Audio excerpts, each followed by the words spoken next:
Olá! Hoje a gente vai falar de um assunto que, nossa, dá até um frio na espinha de muito profissional por aí.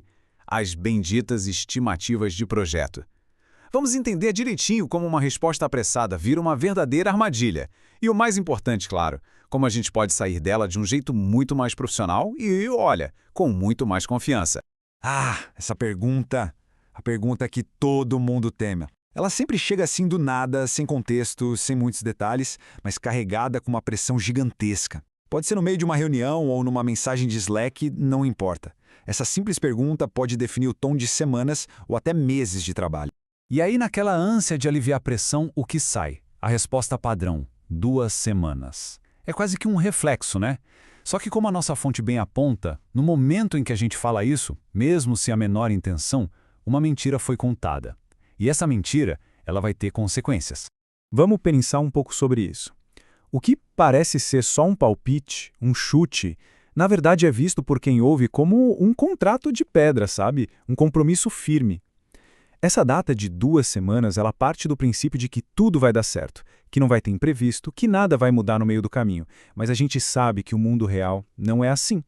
E no fim das contas, a responsabilidade cai toda em cima de quem deu o prazo, que vai ter que arcar com as consequências quando as coisas, inevitavelmente, começarem a atrasar. Agora, vamos entender que essa situação toda vai muito, mas muito além de um simples atraso no cronograma. Uma estimativa ruim não é um errinho qualquer, não.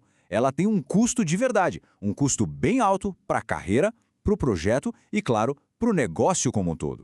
Essa frase da nossa fonte é forte, eu sei, mas ela é dolorosamente precisa.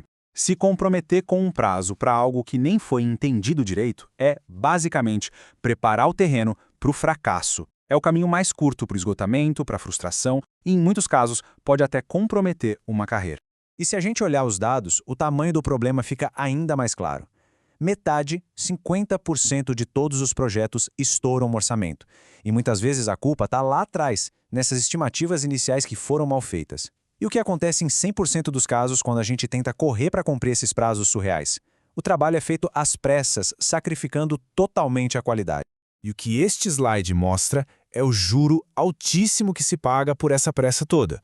Um código escrito sob pressão não economiza tempo, ele só pega tempo emprestado do futuro. E olha, com uma taxa de juros absurda.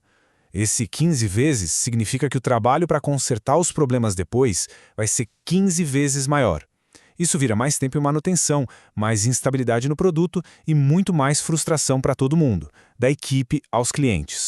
Então, o ponto central é esse. Uma estimativa ruim gera um efeito dominó terrível. Começa com um profissional se sentindo exausto, pegando até raiva do trabalho. Daí, para cortar caminho e entregar no prazo, a qualidade vai por água abaixo. A confiança com gestores e clientes, destruída. E no cenário mais drástico, o projeto inteiro pode simplesmente implodir. Ok, já entendemos o tamanho do desastre.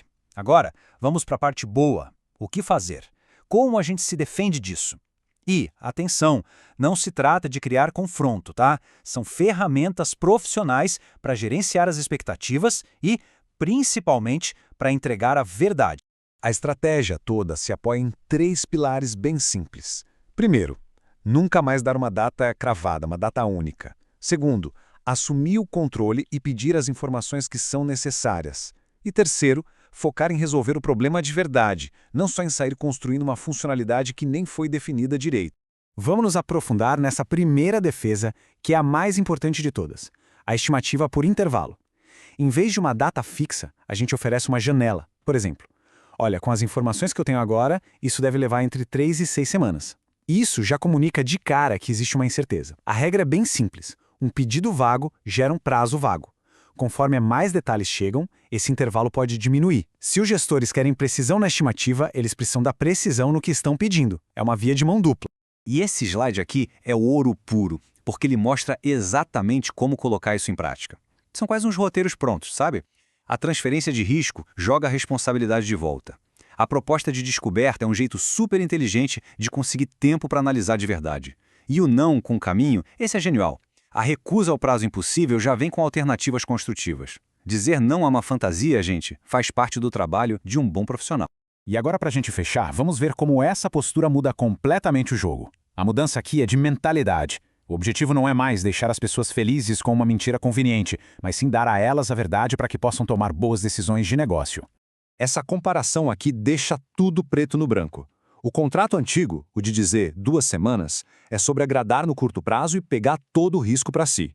Já o contrato novo, o profissional, é sobre falar real, gerenciar as expectativas desde o comecinho e dividir o risco com quem está pedindo o prazo. Faz todo sentido, né? E aqui está a grande lição de toda essa análise. O trabalho de um profissional não é ser um mensageiro de boas notícias, e sim de notícias verdadeiras. É essa verdade, por mais que seja meio desconfortável no início, que permite que o negócio se planeje de forma inteligente e evite desastres lá na frente. E para terminar, fica essa reflexão no ar. No curto prazo, uma data falsa pode até gerar um tapinho nas costas. Mas no longo prazo, quando os prazos são realistas, são cumpridos e os projetos dão certo, é a confiança que se constrói. E no fim do dia, a confiança é o ativo mais valioso que qualquer profissional pode ter.